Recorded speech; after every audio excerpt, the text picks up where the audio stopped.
In this episode of the Ben Greenfield Life Podcast, the official guide to testing your body, my recommended blood, saliva, urine, poop, gene, micronutrient, hormone, food allergy tests, and a whole lot more.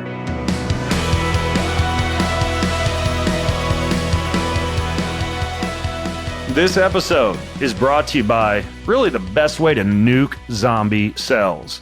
When you look at this buildup of senescent zombie cells in your body, it turns out that although these things churn out inflammation like, well, zombies, there's ways you can fight against them. The good folks at Neurohacker Collective are experts, and they've cracked the code at nuking these zombie cells in a safe and effective way with just 2 days a month of using their Qualia senolytic. You get a pack, take 6 capsules one day, 6 capsules the next day, set it and forget it for the next month. So if you want 15% off, the best way to nuke zombie cells, go to neurohacker.com/BGL15 and use code BGL15 for 15% off any purchase. That's neurohacker.com/BGL15 and use code BGL15 for 15% off of any purchase. Enjoy nuking your zombie cells. Kiss them goodbye. Welcome to a pretty special episode of the show. I've been getting so many questions from people about how to actually decode the process of poking and prodding the body to figure out what's going on with your blood, with your biomarkers, with your gut, with your hormones, your food allergy, food intolerances, even your genes, and a whole lot more. And of course, in this era of readily available self-quantification, I'll admit, there are a lot of different tests out there. I mean, probably thousands at this point. I could think of just a dozen plus genetic tests alone.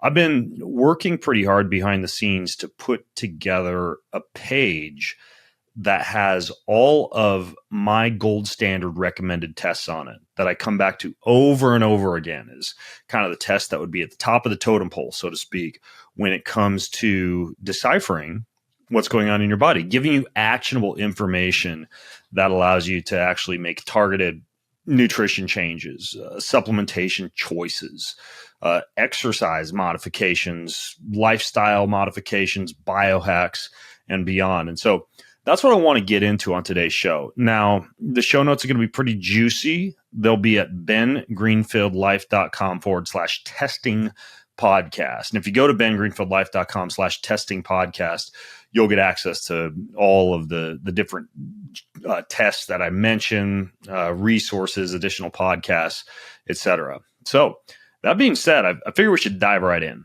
So if you were to go to the page that I'll link to in the show notes, you'll see a whole range of tests categorized under gut health, hormone health, DNA, general health and longevity, food intolerance and allergy testing, and metals, molds, and toxins. That's kind of all the different categories that I chunk things into. And I just want to walk you through what some of these tests are and what they involve, because I realize this can be confusing to a lot of folks. The actual interpretation of many of these tests, by the way, it's actually becoming a lot easier than it used to be. I mean, I recently had a podcast with Dr. Matt Dawson at Wild Health, and I'll release that podcast soon, but he's been working on AI behind the scenes that will really take a lot of the guesswork out of lab interpretation. They're already rolling that out with some of their clients at Wild Health. I spend typically 10 to 15 hours a week on the phone with people, reviewing their lab results, walking them through their reports, giving them recommendations. Not that I'm a doctor, I don't give out medical advice, but I basically tell people what I would do if I were looking at the same labs that they're holding in their hands or looking at on their computers or their screens. But if you're pretty like self-motivated and you like to learn, you're a little bit autodidactic. I believe that word means self-learning or something like that. That or you're a really good car repairman or repairwoman, as the case may be, an autodidact. That's the only joke you're going to get the whole podcast. You can actually read through the PDFs that you typically get in the email within a few weeks after you do tests like this. And a lot of times the PDF or the dashboard via which you view the test gives you pretty targeted and really helpful recommendations. Sometimes those need to be taken with a grain of salt. You know, a lot of times reference ranges are not as accurate as I think they should be. Say, take like, vitamin D reference ranges, in my opinion, tend to be a little bit low. Thyroid stimulating hormone reference ranges tend to not be accurate enough to actually dictate or tell you if something's actually wrong with your thyroid, when in fact, a lot of times there is something wrong with your thyroid. If you're just paying attention to the TSH of say, something that is below 4, I like a value below 2, for example. Those are just a couple examples. I won't go on and on, but the general idea is that you do want to take the whole reference range thing with a grain of salt. And sometimes the reference ranges are for absence of disease and not actual personal optimization. So anyways, that all being said, that aside, let's jump into what some of these tests are. So the first test would be just a basic blood panel that will tell you a little bit more than the average panel that your doctor might order for you. Now, as I go through all these tests, know that most of them can be ordered directly to your home and are a lot of times done via a basic blood spot. So this first one, this advanced health panel, I like the one by LabCorp. This is one of the few tests that you actually do have to go to the lab for a blood draw for, or have a phlebotomist come to your home to actually do a blood draw for. Most of the other tests I'm going to talk to you about, they can be done from the comfort of your own home. But this basic blood panel, or as the case may be, advanced health panel, goes over C-reactive proteins, the same comprehensive metabolic panel, and what's called complete blood count, like red blood cells, white blood cells, et cetera, that your doctor might order for you. But then a whole bunch of other things: vitamin D, vitamin B12, a full thyroid panel, reverse T3, which is important when you're looking at thyroid to see how much of the thyroid is actually not being made active, omega-3 and omega-6 fatty acids, full lipid panel, fasting insulin, homocysteine, iron and total iron binding capacity, GGT, other markers of liver and kidney function, cortisol, cystatin C, another good marker of kidney function, DHEA as related to hormones. So this is kind of like what your doctor would normally order on a blood panel, but way fancier. So just so you have your head wrapped around what a test like that would actually cost, it is typically around $540 or so. Now, some of that stuff can be billed to insurance, but many people are now ordering these tests out of pocket because, frankly, when you order them online, you can get pretty good deals. But this would be a full blood panel that I would typically recommend someone run on anywhere from a quarterly to an annual basis. It's called an advanced health panel. And if you did not want to do the advanced health panel on a regular basis, because it is, $500+ you could look at another more basic panel that I have on that testing page called a cardiometabolic profile. A cardiometabolic profile. And this is less expensive. I believe that one's under $200 for the cardiometabolic profile, $180. And this just looks at some of the things that are most related to red flags when it comes to cardiovascular health or metabolism, namely insulin, HSCRP, a marker of inflammation, hemoglobin A1C, a 3-month snapshot of your blood sugar levels, triglycerides, cholesterol, HDL, LDL, and VLDL.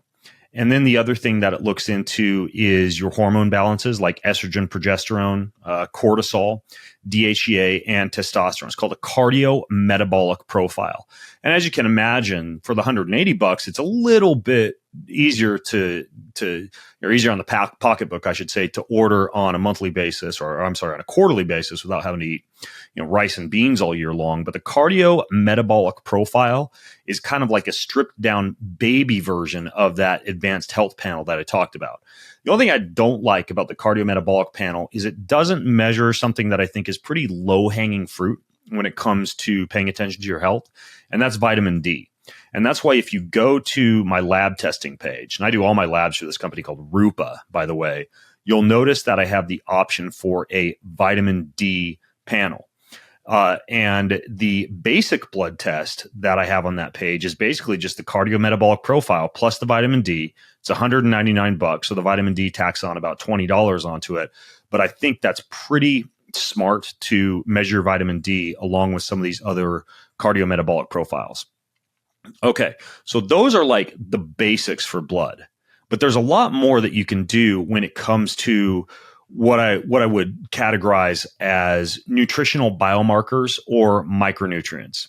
When you're getting these blood panels, it's important to understand sometimes they aren't going to tell you things like micronutrients, fatty acids, amino acids, and other important nutritional biomarkers. Now, I like to pair those with about an annual basis of a urine test. Actually, this whole profile, it's a urine test mixed with a blood spot mixed with a buccal swab, which is a fancy term for basically taking a Q-tip-like object on the inside of your cheeks. It can all be done at home. And this same test wasn't even available at home up until a couple of years ago. Now it's pretty cool. Turnaround time is 2 weeks, and it tells you a ton. So it's called a metabolomics. I did a whole podcast on it, by the way. I'll link to it in the show notes if you go to bengreenfieldlife.com/testing podcast.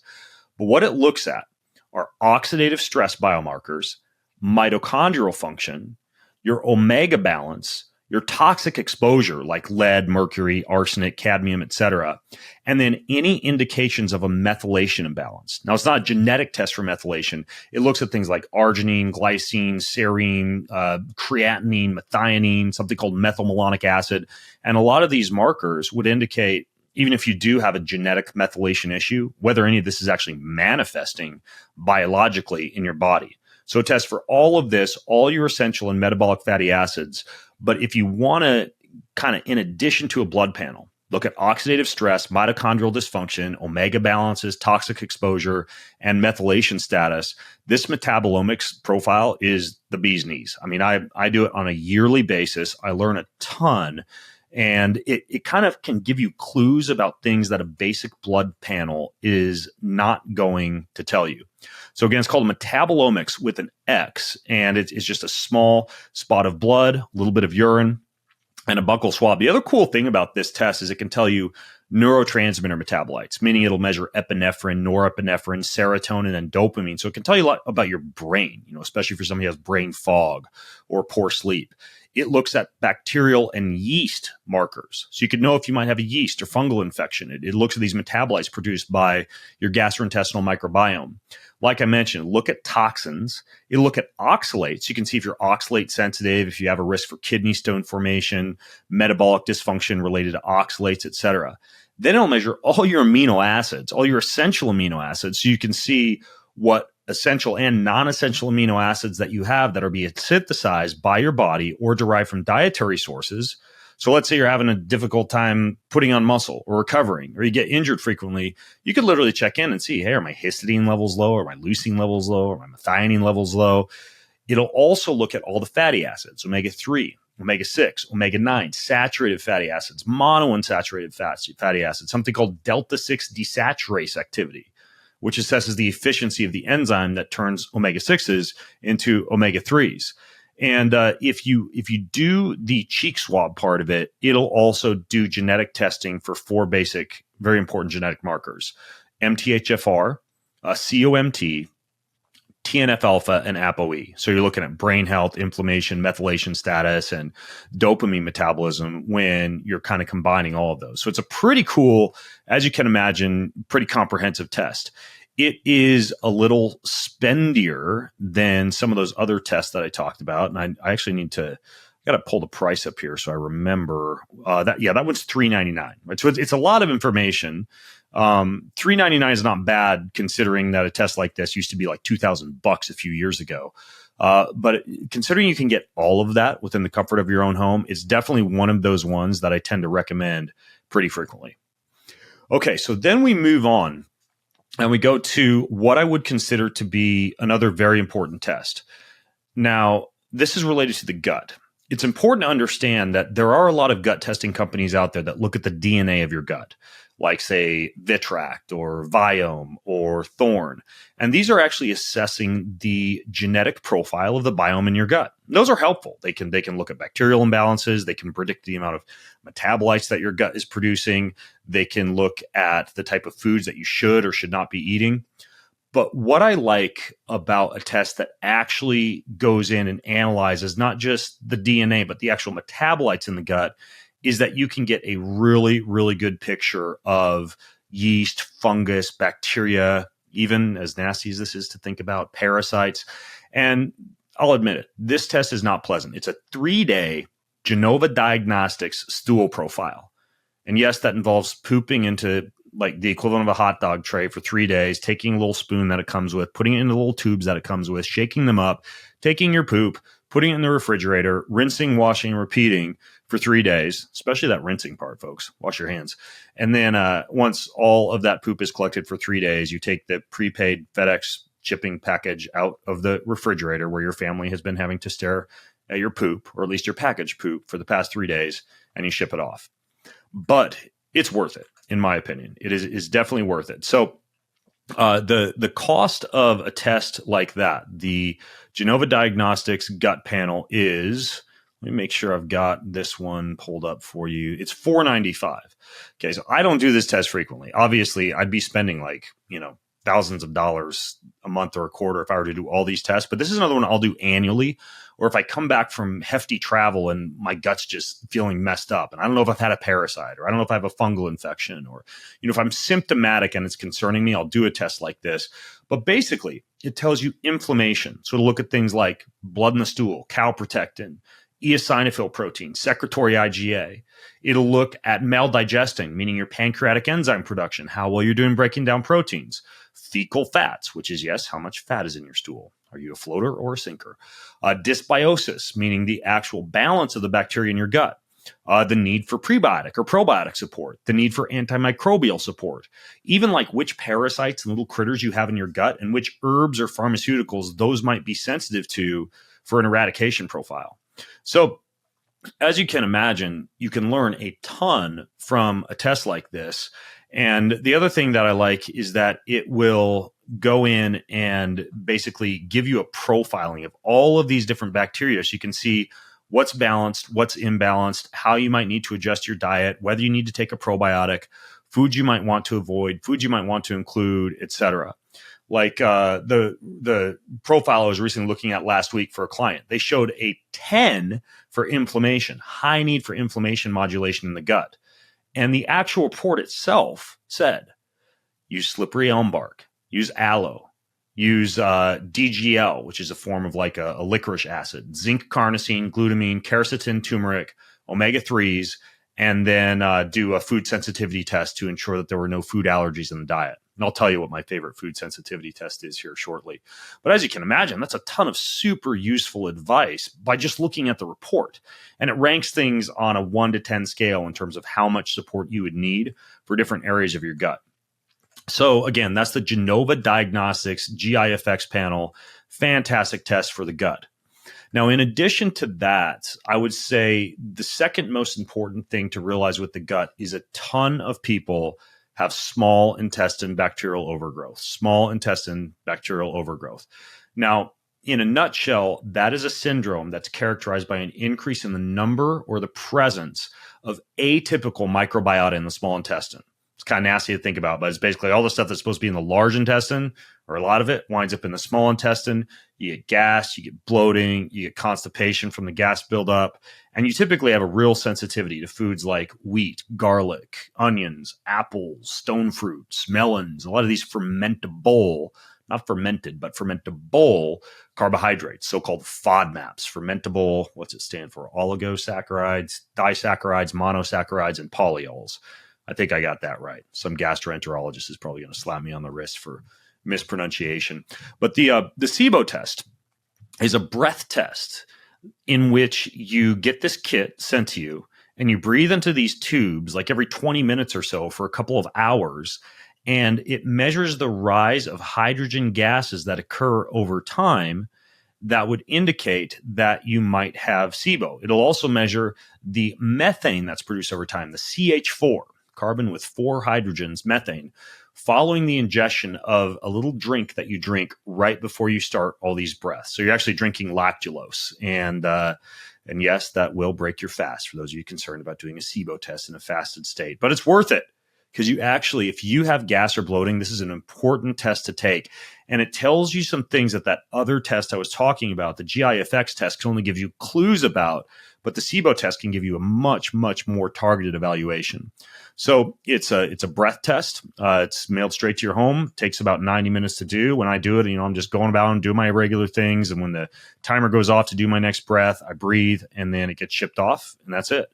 So that's a SIBO test, super useful. It's very, very insightful for a lot of people. It's about $260.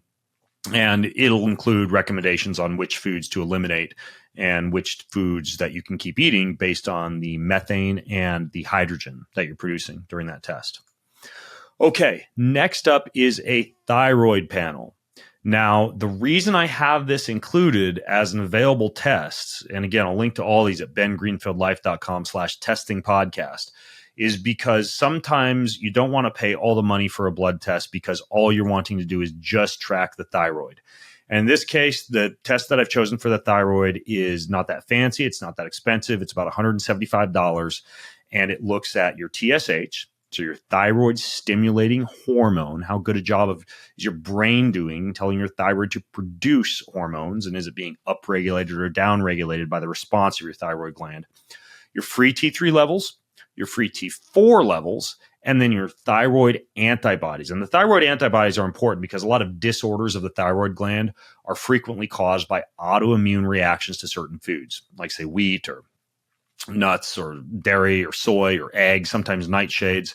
So a lot of times if I see that the thyroid is dysregulated, but I see elevated thyroid antibodies, they're called thyroperoxidase TPO antibodies, then I can tell that person, hey, your thyroid appears to be dysregulated by something that you're eating. So let's go out and do an actual food allergy panel to see if or what foods are aggravating the thyroid. And sometimes TPO antibodies are down, but T4 is high, but T3 is low. So there's a conversion issue. Or sometimes both are low, indicating a need for micronutrients like iodine or selenium. So there's a whole bunch of clues that this particular test can give you. But I like to have the option of just a standalone thyroid panel. This is another one that's at home. It's a blood spot test, right? So we're not talking about a bunch of tubes and a looking like you're vampiring it over your kitchen table. Just a little blood spot test, and it can tell you a ton about your thyroid gland. And I will include, by the way, on the show notes, a link to the testing page where you can even look at sample reports to see what your report would actually look like when you were to get a test like this. Okay, so I talked briefly about a blood test that in the very beginning of this podcast could measure your hormones. The problem with the blood test for hormones is it's a one-time snapshot of what's going on with your hormones. And as you probably know, your hormones fluctuate all day long. I mean, they're up and down and up and down. It's like all of us are having the equivalent of like a menstrual cycle all day. All right, that was unfair. I realize that us guys aren't having a menstrual cycle all day, but our testosterone is going up and down, and women's estrogen and progesterone are fluctuating. And this is where a urine test, an at-home urine test, in which you're peeing multiple times during a 24-hour cycle, can give you a much, much better idea of what's going on with cortisol, with estrogen, with progesterone, with testosterone. And this Dutch test, this dried urine test by a company called Precision Analytical, utilizes, as the name implies, these dried urine samples that are collected over a 24-hour period.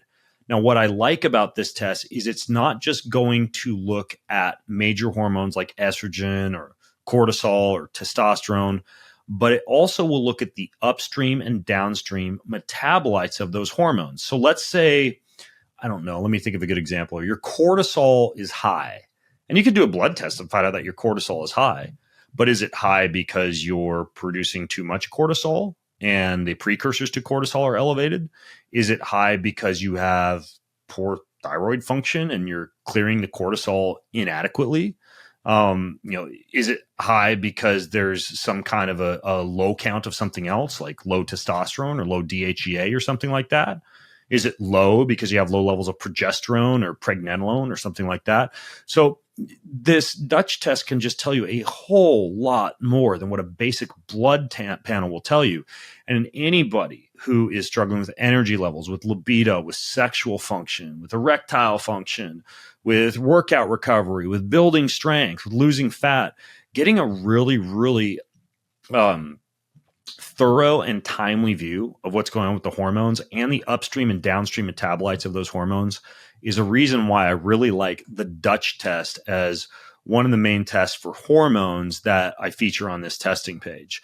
And you can just learn so much. I mean, it'll even delve into neurotransmitters. And I will admit that urinary neurotransmitters aren't a wonderful corollary to what's actually going on in the brain, but they can give you a lot of clues. Like if you have a ton of homovanillic acid or vanilla mandelic acid, that could give you clues about your dopamine production or your serotonin production or enzymes that function in hormone processing, like your COMT enzyme for dopamine. So anyways, this Dutch test, it is super useful for hormones. It's about $370, this Dutch test. But as you can imagine, if you are concerned about your hormones and you want to track them, it's a really, really great test to have in your back pocket, or I suppose in your front pocket, so to speak, because it's a urine test. Okay, so the next one is also a urine test, also an at-home test, and this one is for oxidative stress, which can really give you clues into your mitochondrial function and mitochondrial health. It will measure what are called lipid peroxides, and then this other thing that kind of flies on the radar called 8-OHDG. 8-OHDG. That's reflective of oxidative damage to the DNA, whereas the lipid peroxides are reflective of oxidative damage to fatty acids in your body. So if you're concerned about inflammation, if you don't want to test anything, but you just want to see, hey, does my body have a high level of toxic peroxide in it that could damage cells, proteins, lipids, and DNAs? Or I suppose I should say DNA. I don't think there is a DNAs. Or do I have some sort of oxidative stress that might be causing excess aging or some other form of inflammation that could predispose me to cardiovascular disease or chronic pain or poor recovery? That's where this oxidative stress profile comes in. Cut straight to the chase. You're not measuring anything except, am I inflamed? Am I inflamed? And if so, what's going on that would cause that to happen? It is surprisingly, in my opinion, a little bit expensive for a urinary test, considering you're just looking at a couple of things. It's about $360. But it is a little bit difficult to analyze these two parameters, which is why it's a little bit more expensive test. It can also give you good information about your antioxidant reserve, right? Do I need more vitamin C or vitamin E or polyphenols or some form of antioxidants? So it's an interesting test. It's one that I really like to use for athletes or people who have been traveling a lot or people who want to know if they should upregulate their antioxidant intake or people who are just curious if they're inflamed or under a lot of oxidative stress and they don't want to do all the other blood panels. So that one's called the Oxidative Stress 2.0 test. Now, related to inflammation, also, as you probably know, is your omega fatty acid count. Now, I've done a few podcasts on this, one quite notably with Bill and Christina Harris, where we talk about how, back to reference ranges, a lot of reference ranges for what your omega-3 and omega-6 fatty acid count should be, they're surprisingly low. As a matter of fact, during the podcast that I did with them, they mentioned that if you get a test of your omega index, it should be above 8%. And the reference range value tells you you're fine if you're like 5%. But what this next test is called an omega-3 index report, or also known as an omega-3 index. And what it looks at is the amount of EPA and DHA that you have, the omega-3 to omega-6 fatty acid balance, or the omega-3 to omega-6 ratio, and then it will also look at trans fatty acids. It will look at your monounsaturated fatty acids, your saturated fatty acids, the ratio of arachidonic acid to EPA. Again, like I mentioned, the omega-3 to omega-6 fatty acids. You can basically see, hey, am I eating too much olive oil compared to saturated fats? Do I need to take more fish oil? Is the fish oil I'm taking even raising my omega index in any appreciable way? And it's a really, really good way to just see if you're getting the right type of fats and if those fats that you're eating are in the right balance. Now, of course, you could, there are food, food tracking systems, like Chronometer is one, right? A dietary intake tracker that will tell you how much you're getting from your diet in terms of omegas and vitamins and micronutrients and minerals. But that doesn't necessarily show you what's going on in the body as far as the actual conversion and bioavailability of those. So I think it is a good idea to track your food, especially on a short-term basis. If you just want to know how many calories you're eating or the dietary composition of your average meal intake during the week. But this omega index test would be one, for example, I would do something like that yearly. Now, I think that if you were to get the metabolomics test, you might be able to skip on the omega test. but the omega test does take a deeper dive into fatty acids and fatty acid balances than the metabolomics, and it's just $84, right? So it's a lot less expensive than the metabolomics, considering the amount of information that you get from it. I think it's a pretty valuable test. Okay, I briefly mentioned food allergy testing. There are a lot of food allergy tests out there, but the problem with them is many tend to give you a laundry list of false positives. They don't test the food raw protein versus cooked protein in terms of the white blood cells immune reaction to that. They don't really give you a complete gold standard profiling of whether or not you're truly allergic to a food, or whether, say, you have elevated antibodies because you've just been eating a lot of that food, right? You don't know how many times someone gets a substandard food allergy test and they're super stressed out that they're now allergic to eggs, when it turns out the only reason those antibodies are appearing elevated on the test is because they've been having an omelet every morning, not because they're allergic to eggs. So anyways, a Cyrex panel is my favored panel for food allergy testing. And Cyrex can be a little bit confusing. If you were to go to their website, I've basically just taken the tests that I recommend from their website and put them on my testing page, because there's really only 3 that I tend to repeat over and over again. The Array 4, which basically tests for all of your gluten sensitivities, gliadin cross-reactivity, gluten-containing foods, rye, barley, spelt, wheat, Polish wheat, rice, corn, quinoa, you name it. It'll also throw in a couple of common antigenic foods, egg and soy. So it's kind of like a stripped-down version of their more comprehensive food allergy test, and that one's $340. I like it because it can tell you a ton about foods that a lot of people consume, and it does throw chocolate and milk and oats and a few others on there. The Cyrex Array 10 is way more complete. So the Cyrex Array 10 includes basically all your beans and legumes, your dairy, your eggs, your grains, your nuts, your seeds, your vegetables, and fruits, fish, seafood, meat, herbs, spices. I mean, it'll tell you if you're freaking allergic to green tea or locust bean gum. I mean, it's that comprehensive, and it gives you a good color-coded range of, hey, you're fine, hey, moderate these foods, or you should probably avoid these foods. And that's the Cyrex 10 test. The Cyrex 10C just combines the 4 and the 10. So you get really, really good wheat sensitivity testing and gluten sensitivity testing, and then all these other foods as well. And so it's a full food immune reactivity screen. I think it is one of the best ones out there. The problem with the Cyrex test is they are expensive. Like if you were going to do that full Cyrex test, it is $1,165, right? So it's pretty expensive. If you want what I would consider to be kind of like a test that gives you, I would say, 70% of the value of that test, there is another one that I've listed on the page. If you can't afford the Cyrex, you don't want to take that deep of a dive. It's called the 88 Food Dried Blood Spot Test. Looks at IgE, IgG4, IgG, and something called C3b/D. It identifies food sensitivities, intolerances, and allergies.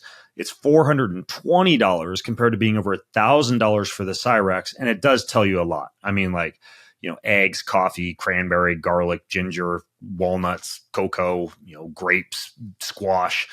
Most of the foods you'd commonly consume. If you're just like looking for the best of the best and expense is not an issue, get the Cyrex 10C.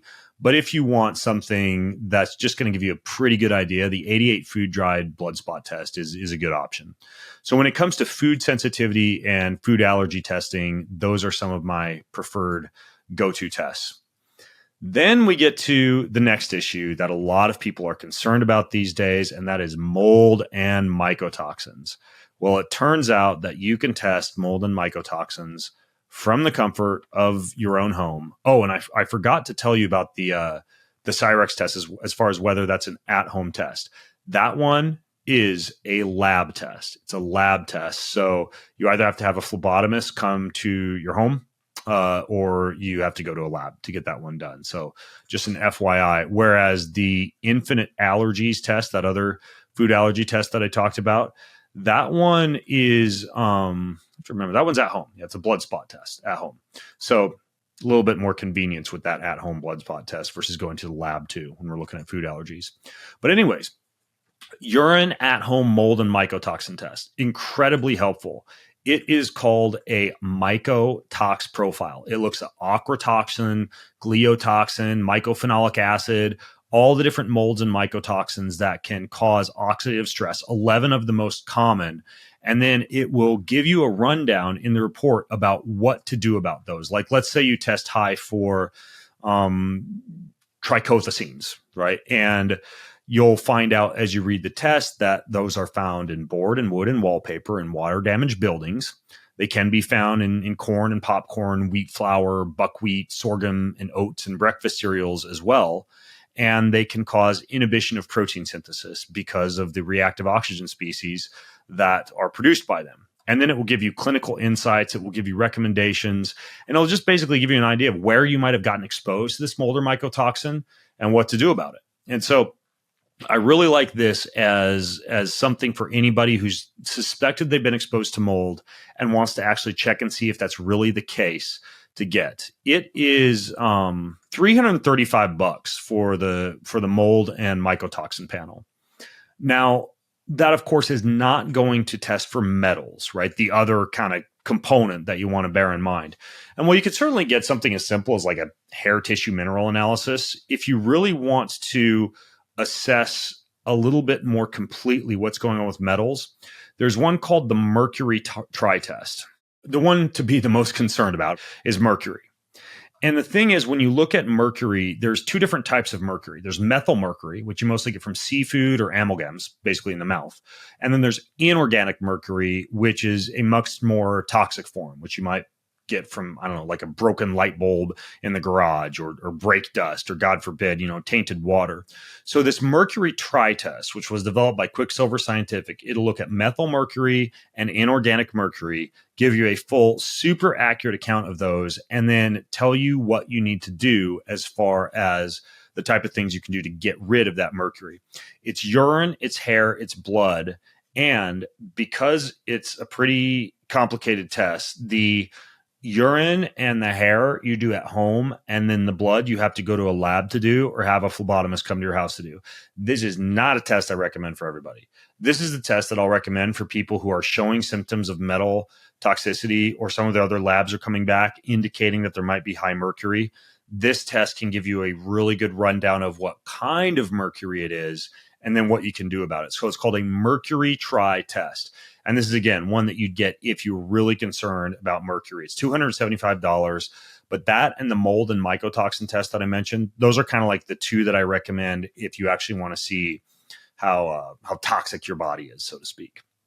Okay, so almost done here, but then we get to the DNA and genetic piece. So I mentioned Dr. Matt Dawson earlier, and he and I had a really great discussion recently. That podcast might come out before this one. If it does, I'll link to it in the show notes. If you go to bengreenfieldlife.com/testing podcast. But we talked about true age diagnostic. It's an at-home blood spot test that is based on big data, meaning following thousands and thousands of people over a long period of time, and then drawing corollaries to the genetic profile that they determined from the blood spot that you sent in and the genetic profile of thousands and thousands of people to then turn around and give you everything from your immune system age to your overall biological age, to your risk for diabetes, to your fitness age, to your alcohol consumption risk, to your methylation status.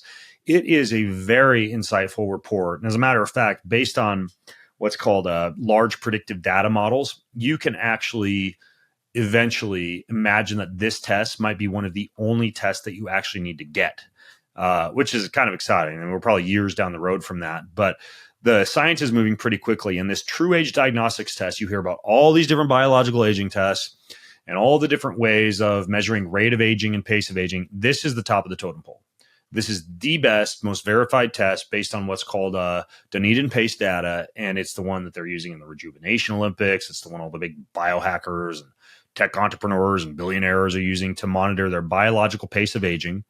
It is a $500 test. If you go to the True Diagnostics website, I think we have a code that I believe is BENVIP that knocks not a whole lot off of that. I think like 10% off of it. So you save $50.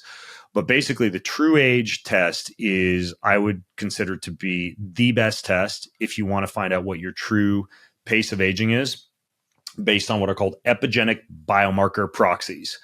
I'm not going to spend the hour that it would take right now on this podcast explaining to you the epigenetic biomarker proxy that drives biological age, but it's basically a predictive model, as the word proxy implies. And if you listen to my podcast with Dr. Matt Dawson, we spent about 45 minutes explaining that and how this test was developed. But the main thing I want to get across to you right now is if you want to know your biological age and you want to cut through all the crap and confusion, the true age test is the way to do it. And then finally, we get to the 3x4 genetic test. Okay, so you've heard about these tests that will tell you, are you a better responder to power versus endurance training? What's your methylation status? What is your histamine tolerance? Your sulfate tolerance? How good a job do you do producing nitric oxide? What's your collagen and joint health? And how long a period of time do you probably need to recover after exercise? What's your risk of lactose intolerance? What's your need for vitamin B and antioxidants? All of this based on genetic testing. Well, I really like this company called 3x4. 3x4 is named after the three main areas that they focus on: health, traits, and ancestry. So it will be able to give you ancestral data as well. And what I like is the report. It's like colored, it's cartoonish. As you read through the report, it tells you all about your inflammation risk and your methylation status and the beneficial genes that you have and the genes that you should pay a lot of attention to, like methylation or inflammation, versus genes that you might not be as at much of a risk for, like glucose or insulin or blood clotting. Super simple report to read. I mean, it's a salivary test. And within just basically, like, I would say 30 minutes of reading after doing this cheek swab on your PDF, you will have your head wrapped around all of your genetics. I mean, it's literally like reading a comic book to go through the report. So they did a really good job making the information and the recommendations palatable, all the way down to should you train with more of endurance or power, you have high risk of injury, low risk of injury. So that one's called a 3x4, 3x4 genetic report. It's about $375. Okay. So, I mean, if you're doing the math as I went through all this, yeah, I mean, you could spend probably close to what, $8,000, a little less than that on all of these tests if you're to get all of them. But again, most of these tests for me, I would get on a yearly basis. Like, I'll do a gut test once a year. I'll do the fancy blood test once a year. The genetics test is like once in a lifetime. The other one-off tests I'll do if I'm symptomatic. The food allergy test is kind of sort of a once in a lifetime one. The mold and mycotoxin and mercury would be if you're concerned that you're exposed. So I would say my own total outlay on testing expense probably comes out to around $800 a quarter, $800 a quarter. And considering, like, I would easily spend tens of thousands of dollars, years ago at the Princeton Longevity Institute or some fancy health executive screening, getting all of those. It's a pretty good deal. And I think more of the expense would be spent on, I won't lie, like hiring a guy like me to walk you through the results, or working with a doctor, via teleconsulting, or, visiting to the doctor's office to go over everything. Like, really, I think more of the expense is in the interpretation than in the actual testing.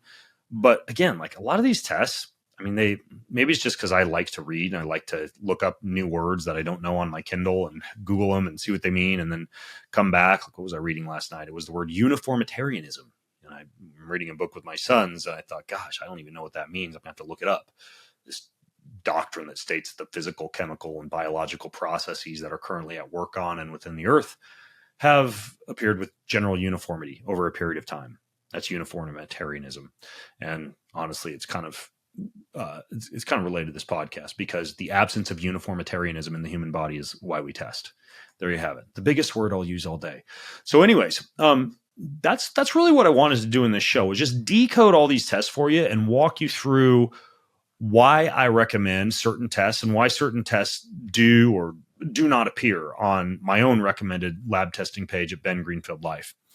If you have questions, if you have comments, if you have feedback, you can go to bengreenfieldlife.com/testing podcast and leave your notes there. I'll link to the lab shop where you can check out all these tests. If you have questions, my coaching team is very helpful at bengreenfieldcoaching.com. Most of the clients I work with get these kind of tests, and then I walk them through the results. I spend a lot of time on the phone with people who will get consults at bengreenfieldcoaching.com to go over the results of tests like this. But anyways, I just want to give you a real good overview to decode this sometimes complex world of self-quantification. And so In addition to that, I'm working on a brand new updated version of my book, Boundless. It'll be out in January of 2025. And I've got some deep dives into tracking stress, tracking sleep, tracking fitness parameters, tracking a whole lot that I didn't even talk about in this podcast, all the way down to like lung CT scans and retinal scans and AI powered skin cancer screens and balance tracking and neurocognitive testing. Like, that book takes a deep dive. I'm literally writing for like 2 or 3 hours a morning right now, just trying to finish up that bad boy on deadline that the publisher has given me. So anyways, there'll be plenty in there as well when that book gets republished. And in the current version, honestly, chapter 16 of the current version has a ton on self-quantification as well. So that's the book Boundless. So anyway, I'm going to wrap it up. Show notes are at bengreenfieldlife.com/testing podcast.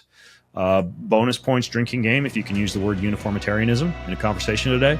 And until next time, I'm Ben Greenfield, signing out. Have an amazing week. Do you want free access to comprehensive show notes, my weekly roundup newsletter, cutting edge research and articles, top recommendations from me for everything that you need to hack your life, and a whole lot more? Check out bengreenfieldlife.com. It's all there. bengreenfieldlife.com. See you over there. Most of you who listen don't subscribe, like, or rate this show. If you're one of those people who do, then huge thank you. But here's why it's important to subscribe, like, and or rate this show. If you do that, that means we get more eyeballs, we get higher rankings, and the bigger the Ben Greenfield Life show gets, the bigger and better the guests get, and the better the content I'm able to deliver to you. So hit subscribe, leave a ranking, leave a review if you got a little extra time. It means way more than you might think. Thank you so much.